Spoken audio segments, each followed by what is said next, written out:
Memang absurd gitu ketika kita baru ngobrol sama teman kita terus tiba-tiba besok nggak ada karena meninggal dan tempat kita ngobrol tuh tiba-tiba nggak ada.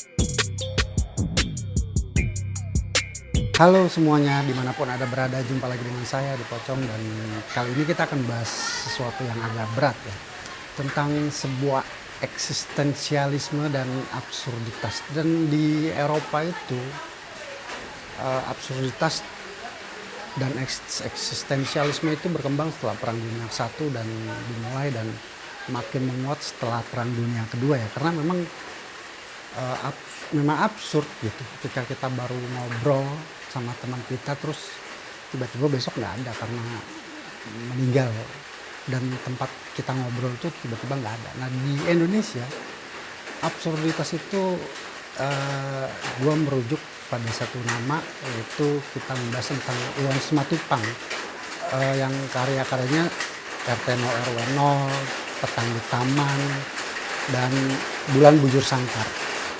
Tapi kita tidak membahas naskahnya untuk hari ini. Kita membahas bagaimana seorang Iwan Simatupang eh, menjadi manusia yang sungguh luar biasa unik kalau di Indonesia, di mana dia pernah tinggal lama di Hotel Salak kamar nomor 52 atau Hotel Salak 52 gitu ya sebutannya. Karena ada yang menyebut Iwan Simatupang eh, tinggal di sana dari tahun 61 sampai dengan 64 atau 65, tapi ada yang bilang sampai tahun 69 gitu. Nah, dan kehidupan tinggal di hotel itu tidak biasa buat buat orang Indonesia yang berlama-lama gitu. Karena Iwan Simatupang menikah 2 kali, eh, pertama tahun 55, lalu kemudian istrinya meninggal, lalu kemudian menikah lagi dengan seorang balerina, dan kemudian mereka bercerai. Dan Iwan Simatupang sempat mengajak anak-anaknya tinggal di Hotel Salak di Bogor tepatnya, dan itu merupakan sebuah kehidupan yang unik, itu yang mungkin menyebabkan eh, naskah-naskahnya absurd dan terlihat eksistensialisme gitu ya.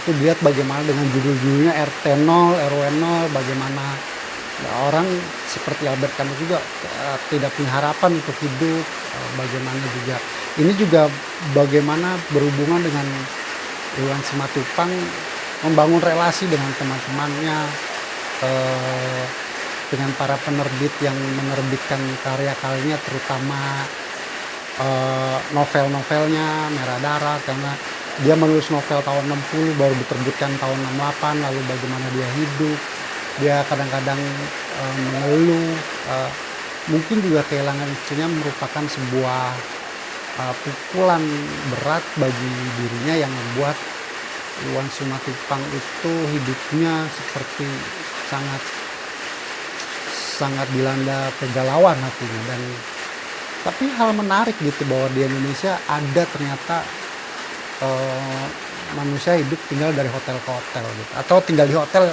dengan dalam jangka waktu yang lama. Kalau di luar negeri mungkin ada ya, di Indonesia agak jarang.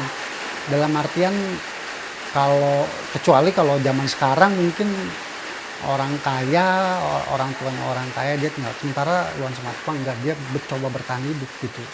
Dan di masa itu adalah masa-masa represif, kop kantin bolak-balik memeriksa apa namanya, KTP atau surat-surat yang menyebut, karena waktu itu zaman penertiban gitu. Dan tinggal di hotel itu tiap malam bisa aja dia tiba-tiba digedor, diperiksa gitu.